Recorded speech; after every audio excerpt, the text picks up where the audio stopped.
Wu. Let me acknowledge the traditional owners of the land and the animal people on which we meet and show our respect to the elders, past and present. My name is Ligang Song, is the conveners for the series. So this is day 2, and it's a great pleasure to introduce Professor Thye Wu.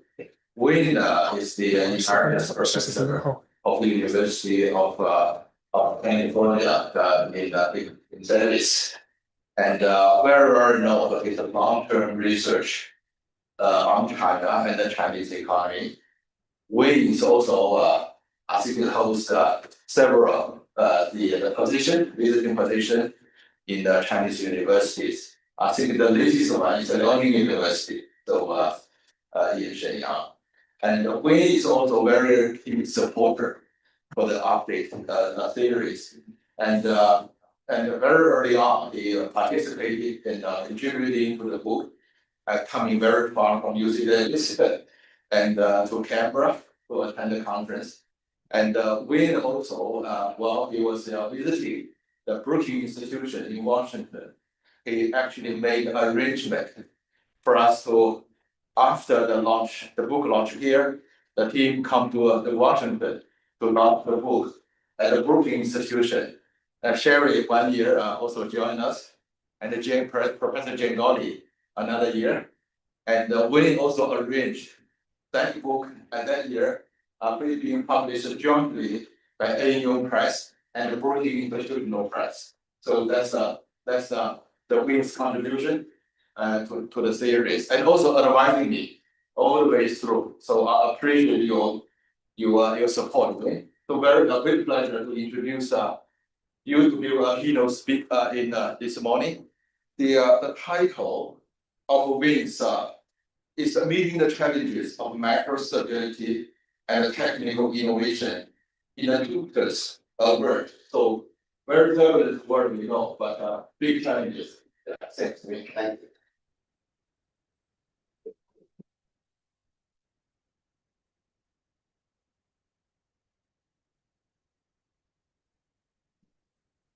Good morning. It's a great pleasure to be back here at ANU since I think my last speaker was 2017 before teaching. And since then, various things have come out which make me unable to come despite my great desire. I am once again, having been absent for so long and having been denied the latest developments in the study of China, I'm glad finally to be allowed to return. I think we stand at the cusp of a new, much higher level of economic prosperity. I think the digital transformation will greatly lower the production cost of most things. And not only that, will help us to solve the global challenges of climate change and biodiversity protection. The digital transformation will allow us to be able to harvest green energy and to connect the flow of green energy across borders in a cost-effective way that would allow global decarbonization. And at the same time, because of satellite technology, and we will be able to better preserve biodiversity in the world. While this is all very good news, the digital transformation will unfortunately also allow us much more powerful weapons than ever before. And it is a challenge to our common sense to be able to turn AI to be the equivalent of nuclear energy rather than nuclear bombs. And I think that global cooperation is now more important than ever. And I would say Australia has given the chance to play a third-party role that is unprecedented in the history of the world. Not just Australia, other middle power countries as well. First, let's talk about the challenges of China. Well, we have a mixed record. We have got good news and bad news looking at the Chinese picture.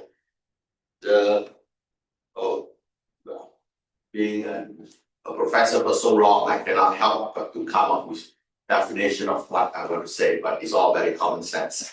Macro stabilization means you keep unemployment low and keep inflation low. That's the most important thing. Now, on the good news side, we certainly see great technological innovations in China as in the rest of the world. China is the undisputed global leader in the production of advanced green transportation. And it's also a co-leader with the United States in the development of digital industries. For every well-known product where you have a pioneering American company, we also see with very sharp lag catching up the emergence of a pioneering Chinese company. For example, BYD is not allowed to export its cars to China because it will beat the pants out of Tesla. So what is important about this is the digital transformation is promising us an age of unprecedented global prosperity. And each and every country wants to be the producer of that latest product. And that desire to be the producer of that latest product has brought about a battle of national industrial policies. And this battle of industrial policies is part of the reason why we are in the conflictual situation that we are in. And of course, because of the possibility of digital equipment being weapons of mass destruction, it's also become a competition of national security. So we could say this good news for every product that the Chinese comes with as an American counterpart, and we decided as economists they shouldn't work together, they should compete. And compete they do. But unfortunately, it brings in competing industrial policies by the different countries. And you would say, look at this record of achievements on the digital side. You would say China deserves an A or A plus for its policies to promote high quality growth. Now let's look at the report card on macro stability and growth.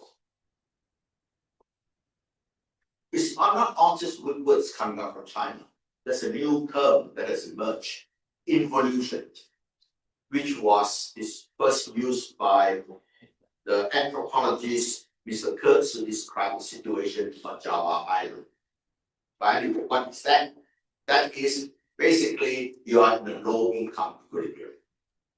And in this case, it's not the low income equilibrium, and not as this small as that. But what you could see is a lower growth rate than before. But then that may be be adjusting to expectations. And after all, now technological power like China, almost the size of the US, is unlikely to be able to grow at the pace it did in 1978. But the worrying thing is in the last 2 years where we see an economy verging on deflation. That is a lower job creation rate. Although the unemployment rate has not gone up, what has really manifested is a lower job creation rate. And Harry Wu told us yesterday that the TFP growth rate, which is the rate of technological improvements, has been negative since 2008. And what grade should I give? I think it's a pretty good grade or pretty mediocre grade, depending on what we think brought about the evolution. If it was something that was accidental, that was external, that you clearly cannot be blamed for something that you are able to offset. But if it is self-inflicted, then you clearly deserve a B minus grade. But that brings forward the hope that there will be improvements. Oh, if I go on anymore, since we are a small enough group, I would like you to feel free to intervene at any point in time with questions, because I want to be more inscrutable than I look. And if you have different interpretations, we can start discussing on it right away. So let's look at what are the likely causes of this phenomenon of evolution. This evolution could actually be the result of, it's actually the symptom of a good result. Falling prices. Where would that come about? Falling prices could be because there's great improvements in technology. Your cost curves are going down. Your cost curves are going down because the government support for the new industries is working. And when the government's policy is working, what is the definition of an infant industry growing up? An infant industry means that you make a new product for the country, or you use a new technology for the country. Growing up means that as they produce, they learn how to do it better, and as they learn how to do it better, the cost is decline. In other words, learning by doing. This is what ANU is about. We all know that. I am the school as a Dumbo, and that's not a Dumbo today, hopefully. But the fact is learning by doing. If the falling prices is the result of successful learning by doing, that's a good outcome. Now, this learning by doing is enabled by government policies. And these government policies could actually make it conflictual with other countries. For example, clearly learning by doing can occur only if you produce beyond a certain critical amount. Because only after you produce beyond the critical amount, then the learning occurs. And possibly also for a transform minimum amount, a period of learning. For example, if you want to read, you cannot just go to 1 year of school. You should go to at least 4 years of school. And you cannot study English language just 1 hour a week. You've got to study 4 hours every day, 7 days a week. So that's a minimum critical level you got to do, and a minimum critical amount of time you got to do.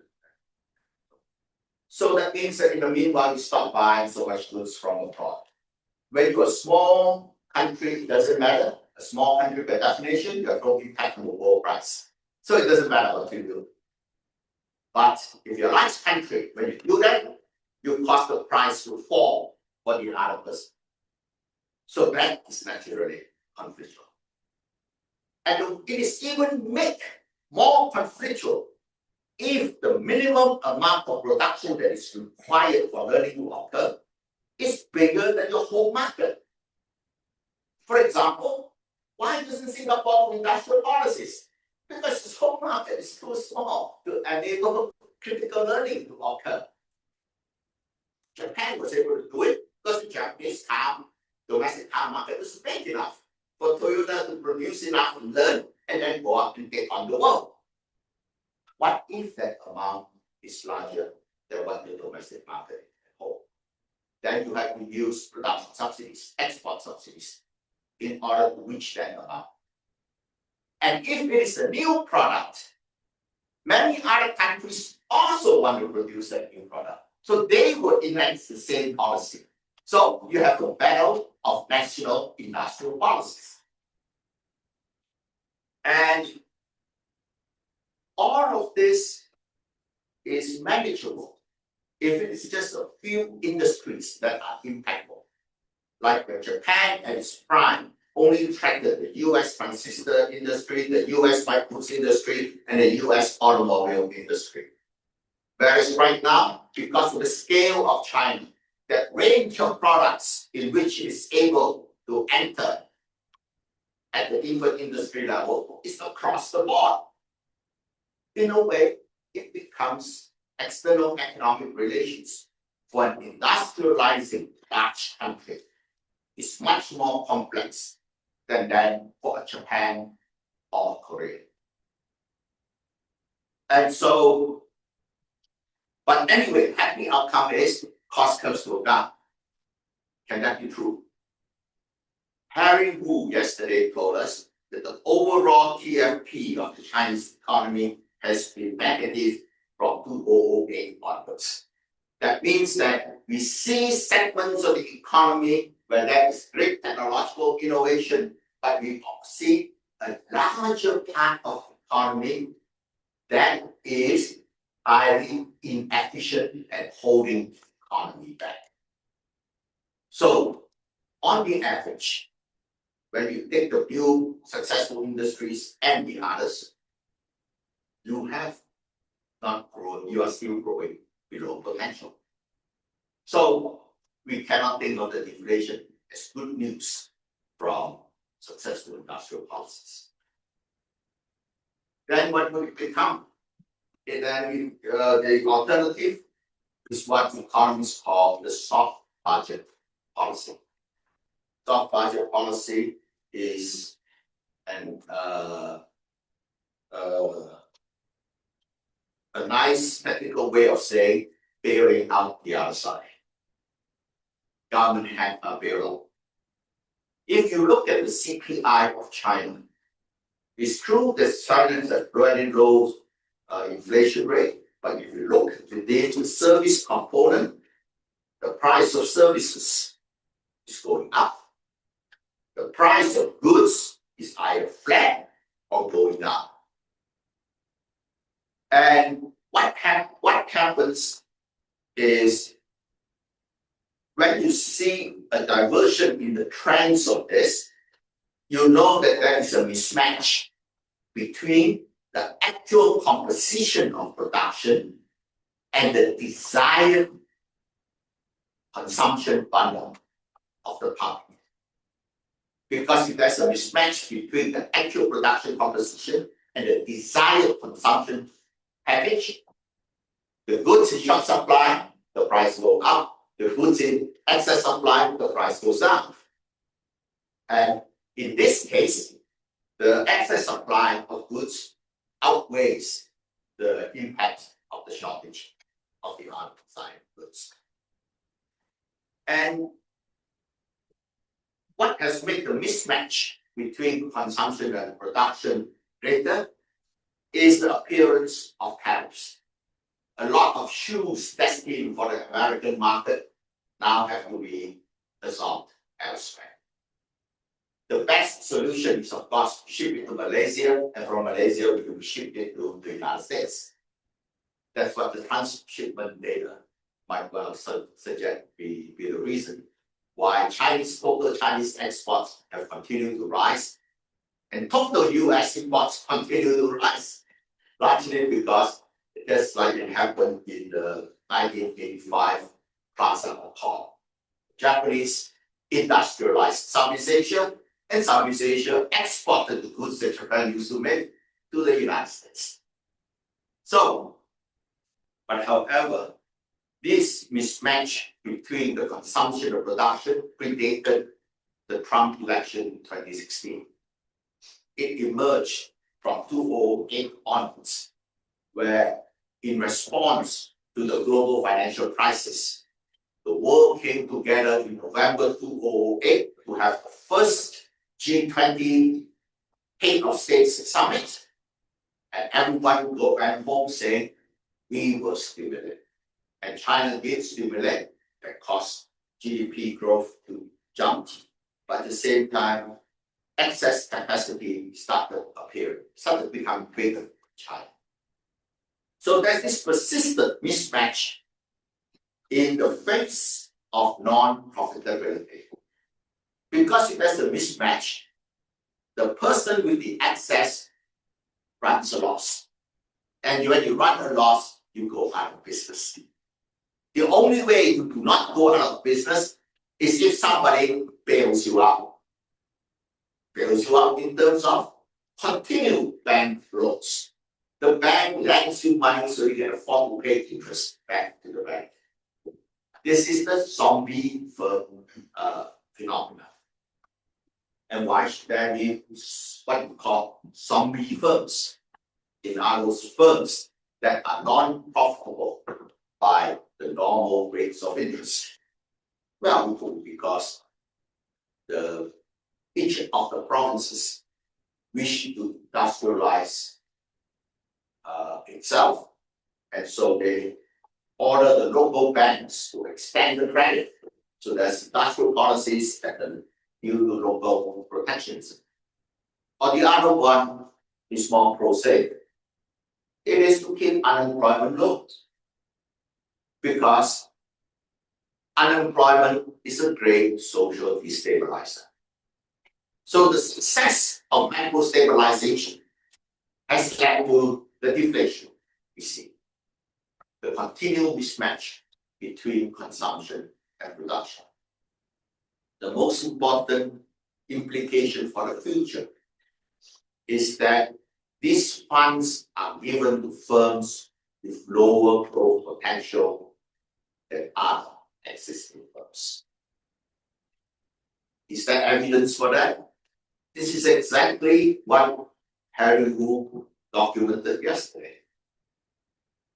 Look at misallocation of capital. It is rather, the word should not be reallocation, but misallocation of capital, misallocation of labor. They are not moving to the firms with higher productivity. And the result is you have these huge negative numbers, which in turn cause overall EFT to be negative. The soft bottom constraint, the success in macro stabilization is compromising the future growth of China. So I have to emphasize that the overcapacity phenomenon exists only for large countries. Because if you're a small country, you can get rid of all of it by exporting it. And since you are small, by definition, you don't affect world price. And that is not possible. So clearly, the key is to remove the soft budget constraint. And this words to my fellow China scholars is the well-known supply side structural reform. As I would not want to have half of the people sleeping, because they would have seen this presentation of supply side structural reform. But let me go over it briefly so we all have a view of it. The first one is clearly you got to have the banks stop rolling over the debt of non-profitable firms. That means unemployment could occur.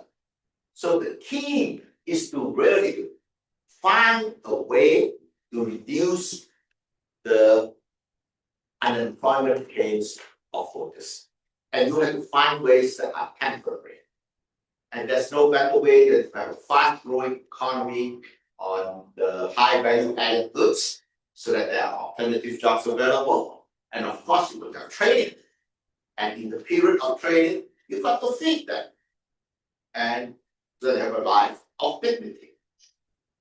But ultimately, what really explains the survival of these non-firms is because they are mostly state affiliated. The SOE is state-owned enterprises. SOB is not what you normally think. It means state-owned banks. That's what SOB is. The state-owned banks form an interest group that is mutually self-supporting. And so what an SOEs are by definition not profit maximizing enterprises, but career maximizing enterprises. Career maximizing means you listen to whatever the political leader of the day says, rather than, after all, it's not your wallet that will be enough. So the state economic side, the enterprises, that has to be adjusted. Then there are other structural reforms, the financial markets. For example, I think for the small, medium enterprises to grow, there has to be small and medium banks. Largely because every enterprise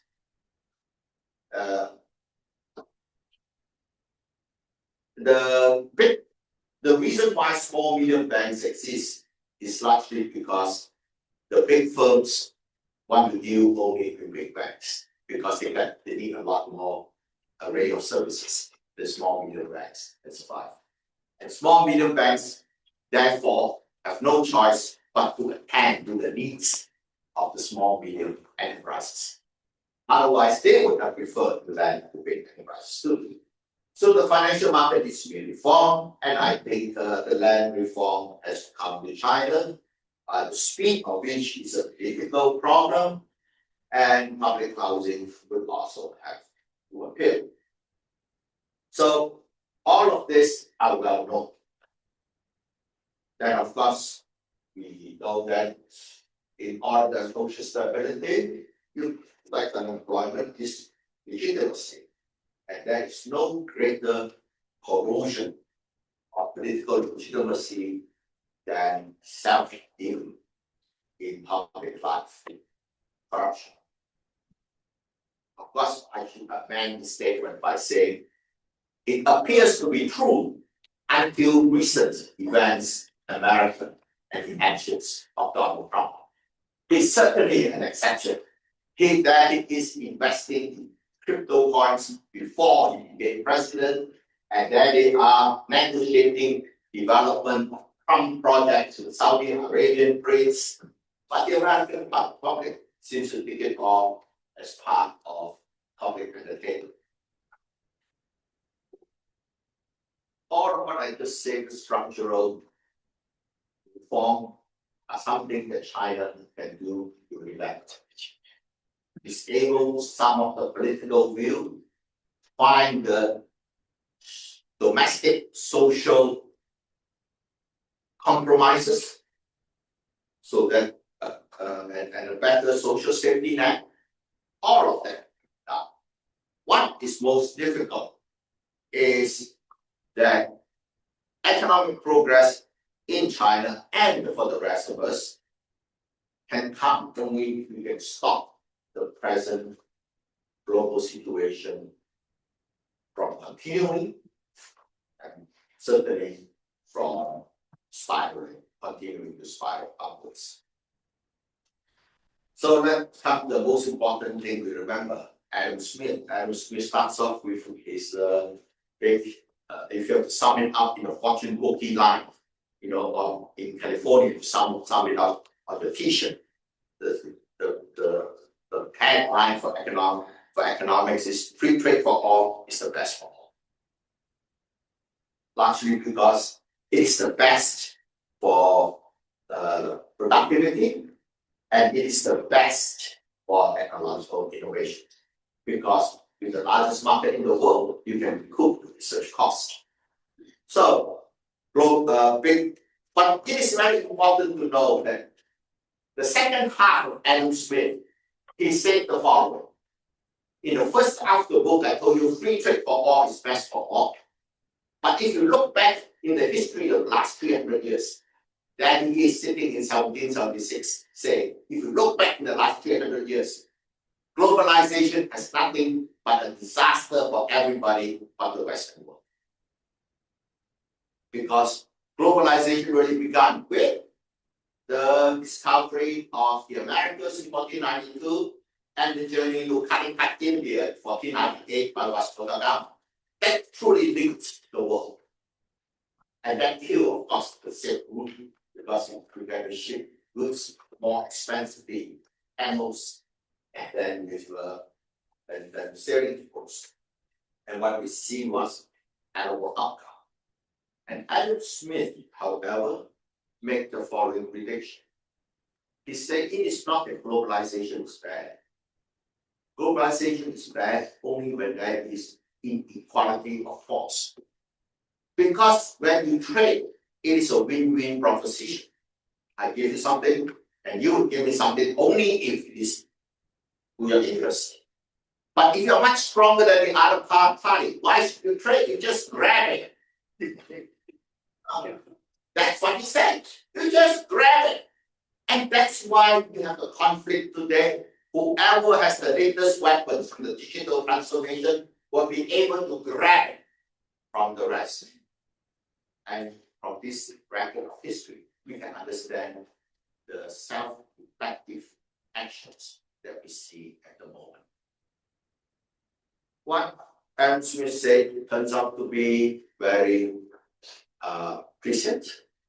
He said the very act of enslavement allows interaction. And interaction allows you to learn with your eyes. And when you learn with your eyes, what is it that the other person knows that you cannot know? And very soon you become as good as the other person. And that's when globalization is really beneficial. That suddenly becomes a very positive message. That because of our natural desire in self-improvement, there will be equality in the standards of living. And what we have seen now is this coming through in the shape of China. Japan was never big enough to challenge US dominance. Japan and Springs, thanks to Hugh McKay's article on international currencies, I checked. Japan at its largest was only 20% of the US, whether you do it in market exchange rate or PPP exchange rate, whereas China is now bigger by PPP exchange rate. Anyway, this is the quote that I think is extremely prescient, written 250 years ago, 350 years ago by Mr. Adam Smith. On that, the act of trade is technological evolution. So therefore, I need to, let me go back to how can we improve the current situation, given the fact that we now have the emergence of a new power. We have to, in a way, certainly wait for the US to get over its temporary phase of insecurity and self-doubt and return to the family of nations. Then we will go to back to the norm. But until the US powers, what are the initiatives to propose? I have two initiatives to propose. And Australia plays a very big role, initiative number 2. The best outcome is for the two countries to work things out. And why is there this upward spiral in US-China tensions? There's this upward spiral because there are 3 types of competition going on. Trade competition, technological competition, and pure strategic competition. And what we need to do is to put guardrails between these 3 types of competition so that they don't spill over to each other and cause this upward spiral. A very good example is when Japan decided to nationalize the Senkaku, the Thye Island. China saw that grabbing of land from private Japanese to public Japanese as an act of denial that Sengoku was part of China. And what China do? So the Japanese act raised the tension on the geostrategic competition. Then the Chinese retaliated by cutting off supplies of rare earth. And that raised the tension on the economic competition without reducing tension on the geostrategic competition. And if the response would occur in the technological sphere, like for example, the US will stop exporting high-tech chips to the China because Japan is an ally of the United States, then you not only draw in more players, but you allow the competition in one sphere to spill over to the other sphere. So we should decouple them. So what is the easy way to decouple them? Clearly, the one that the world has good experience in decoupling is geostrategic competition. This is exactly what happened in the Reykjavik talks after Reagan and Gorbachev. Basically, we have got people who are specialized in killing each other, sitting down and say how many nuclear bombs we should have on each side and which direction, and how far they should be away from each other. That is what sensible people. How many weapons of mass destruction we each have? How far apart? You cannot put your nuclear submarine right next to my border, so that I need 10 seconds to react when you shoot off a nuclear missile. So that can be done. So that takes care of decoupling the geostrategic competition. When you have so many. Oh, and how do you decouple the industrial policy competition? You need to do one that has in WTO. WTO is a cross of unfair trade restrictions. How about unfair industrial policy restrictions? You have got duration on how long an industrial policy can be pursued, for example. So I think the WTO system do it. And if you can separate the first, which is strategic competition arms agreement, and if you can separate industrial policies from the other two with WTO agreement, then you have basically decoupled the three of them. But in order to have both agreements, they need to be able to talk, and to be able to talk to them for trust. If they don't have trust, no negotiations can be possible. Right now, trust levels unfortunately very low. Do you trust Donald Trump? Australia doesn't trust Donald Trump. But basically, the trust level is low on both sides. And you can think of very little reasons, like what is the Chinese doing in the South China Sea? All of China's Southeast Asian neighbors get almost out of their pants with the border right up to their doorstep. So right now, the level of trust is too low to permit breakthroughs in negotiations, in my opinion. I think that when two parties cannot reach agreement, the intervention of a third party will help bring about a solution. The trusted third party, just a friend of at least one side. So let us be an honest broker. Let me now spend a few minutes talking about the last proposal, which basically the most important thing is what we see now is the realization by both countries they mustn't fight. And the best way not to fight is to be able to divide up the world between this is mine, this is yours. But we have yet to hold Yonker 2.0. In other words, until we hold Yonker 2.0 and draw that line, what do? We expand our spheres as fast as we can before we get on top of our very product line, right? For the middle income countries like Australia, Malaysia, Indonesia, you really don't want to be in inner one of the sphere. What we want to be is the buffer zone between the two spheres. The two spheres can take care of themselves with a buffer zone. But buffer zone of neutrality is not a self-declared reality. You cannot say I'm neutral and expect the other people to accept that you are neutral. If you are not for me, you are against me. And if you say you are neutral, my existing allies will declare themselves neutral too. And what will happen to my alliance? So when you declare neutral, is threat to me. So the only way to be neutral is if there's a large enough group of countries that collectively say we are neutral. In the Greek book, Greek one to say this.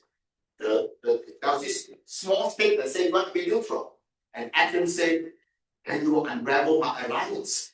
So the next year, Athens came and completely smashed that small state. So the only way to be neutral is you want to be big enough. And who will be big enough? I think the big enough would be given US actions in Europe. We always think of the global south and the global north. The global north is what we call the West, which is the rich industrialized countries of the European Union, South Korea, Japan, Australia, New Zealand. Is there a commonality in interest between the US and the rest of the West? I would say no. That is, we have very different attitude on climate change. We don't see a direct threat in China. China is a strategic competitor to Australia, but it is not a direct threat. And the attack can be managed. And then we have different opinion on Palestine with the United States. So the rest of the West has a clear different agenda. But it is not antagonistic to the United States for sure. How about the global south?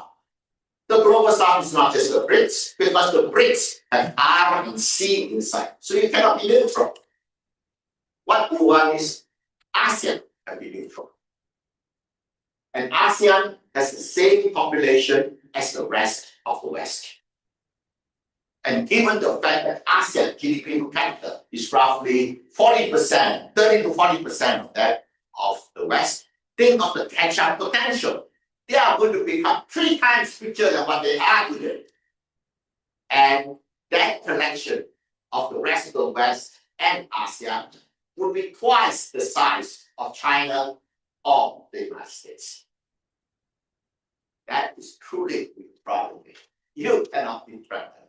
Right. So basically, you have an Atlantic Pacific partnership, which I call the Atlantic Partnership, that would be do the following 3. The 3 would uphold the principles of the United Nations and uphold the free trade system of the WTO. So in the United Nations, will be the non-partisan group. And what is most important for this non-partisan coalition is that they must have a development agency. Because otherwise, the poorest members of the coalition can be bought off by the 2 big powers. So you've got to help them to develop.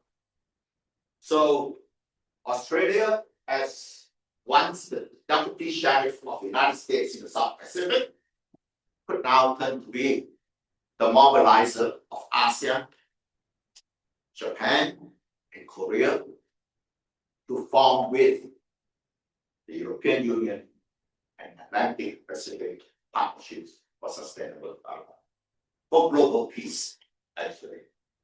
Because the most important goal is that we have to preserve the UN system and the WTO system while making improvements to it. Of course, the UN and WTO by no means perfect, but this is now things that needs to be done. Is that interested in it? Emmanuel Macron certainly makes all the right noises, even though I don't understand the language. But the important thing is there is a happy possibility ending because by 2050, we'll be more than twice the size of the US and Japan, not US and China. Both will want to join us. Because if they don't join, they have just lost the whole war with self-marginalization. When you are big enough, they have to join. And if one joins, the other one will join. And that will be the end of Cold War 2.0. So thank you very much. Thank you so much. Very comprehensive, touch upon so many issues from different angles. So I think we are a bit over time. I still want to let couple of questions in this. And so many,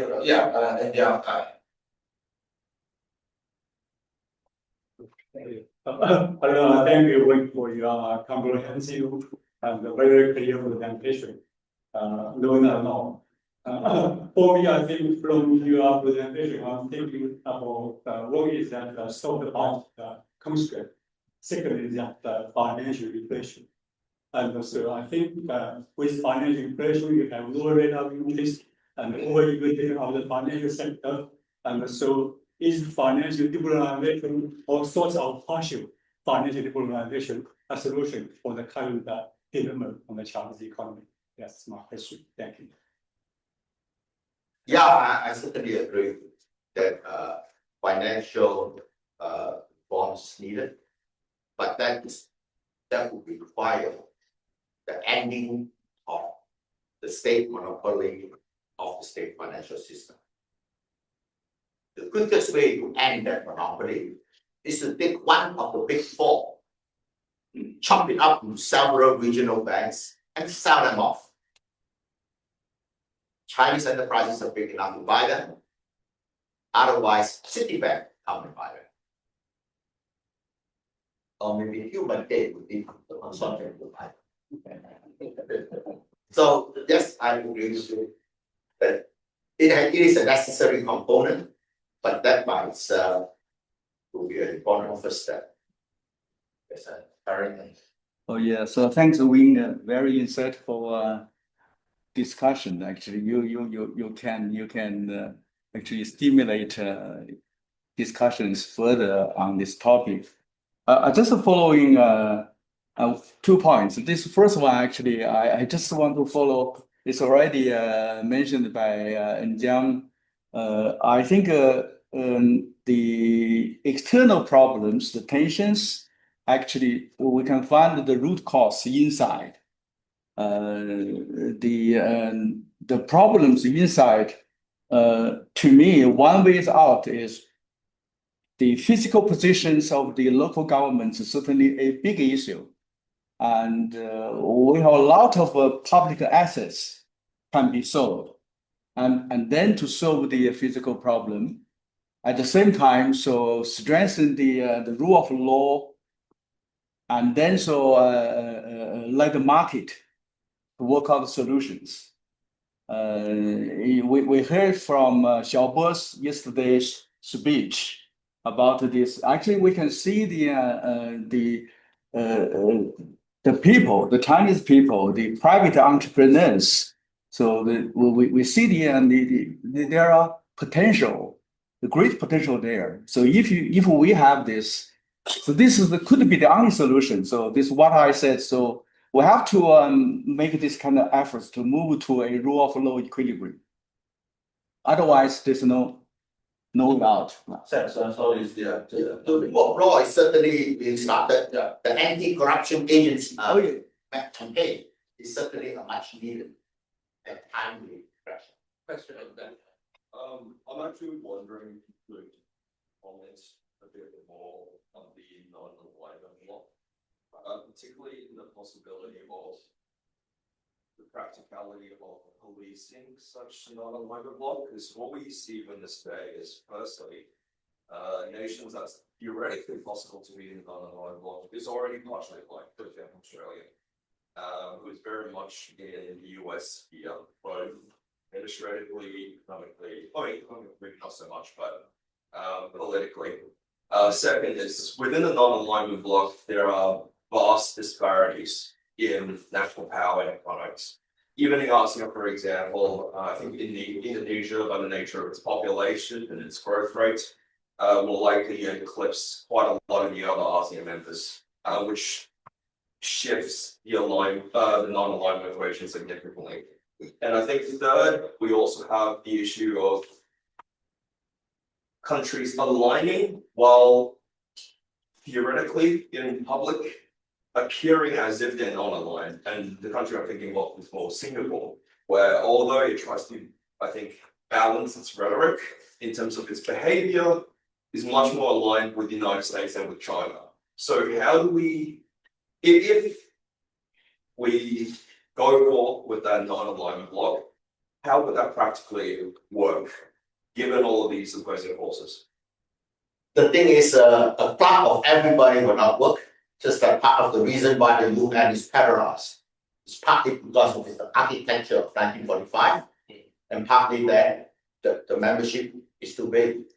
What we have are two cohesive blocks right now. The EU is a cohesive bloc.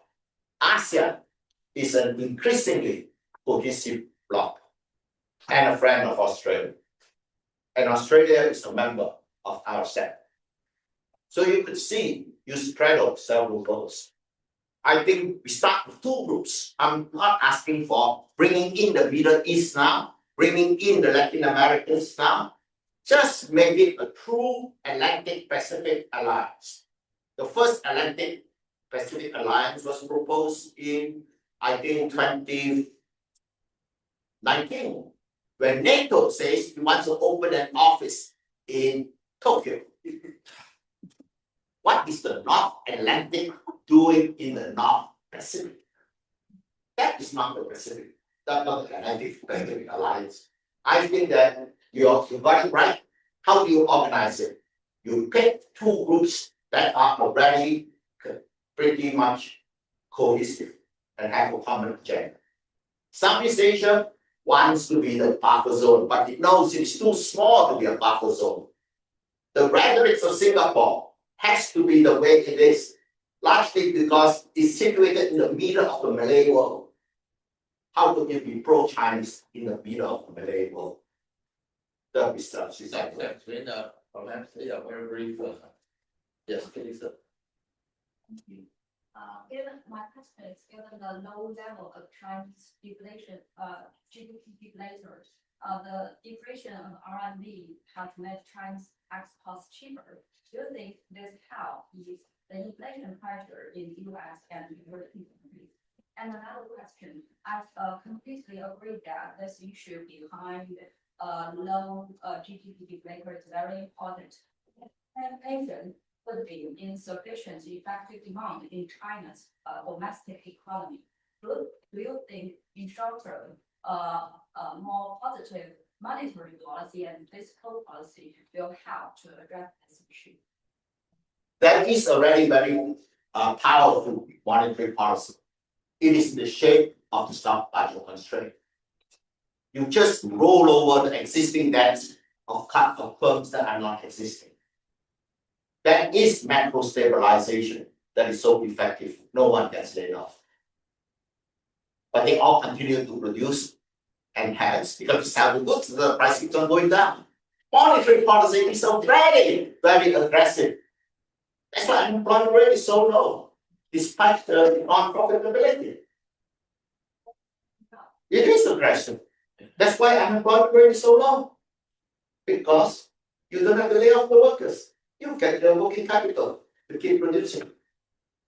But the question is that if you have a deflation, the deflation makes the monetary policy less effective. So that's why the government have to rely more on the physical expansion. Part of the deflation now, And causing the problem. part of it is good deflation because of the technological, okay, like solar panel. And part of the deflation was inevitable because you cannot sell it to the US, those goods. Unless you are able to ship them all to Malaysia, Indonesia, and Vietnam, and we ship to the United States, inflation has to appear. And you cannot get rid of it with just monetary policy. If you do that, if those prices do not fall, then the price of all the other things will be solved. Thank you, last question, yes. So, I think India is the proverbial elephant in the room. It is That's your suggestion. From pure economic heft in the long run, when I simulate the world economy out to 2100, India ends up as the largest economy in most of those simulations. So even though ASEAN is cohesive and sophisticated in many ways, I think that India and any kind of bloc which India can lead, I think would carry a lot more influence in terms of getting the attention of the superpowers. I think India will not initiate a platform on its own, but it will happily come in and be a leader in an existing conglomerate consortium. So you've got to form the club and the prince walk in to take his place. That's how long we have to wait. Well, I think India, where power attracts them like flies. I think you don't have to wait. Thank you so much. Wayne, please join me something. Very short tea break, so we can resume to the. So I think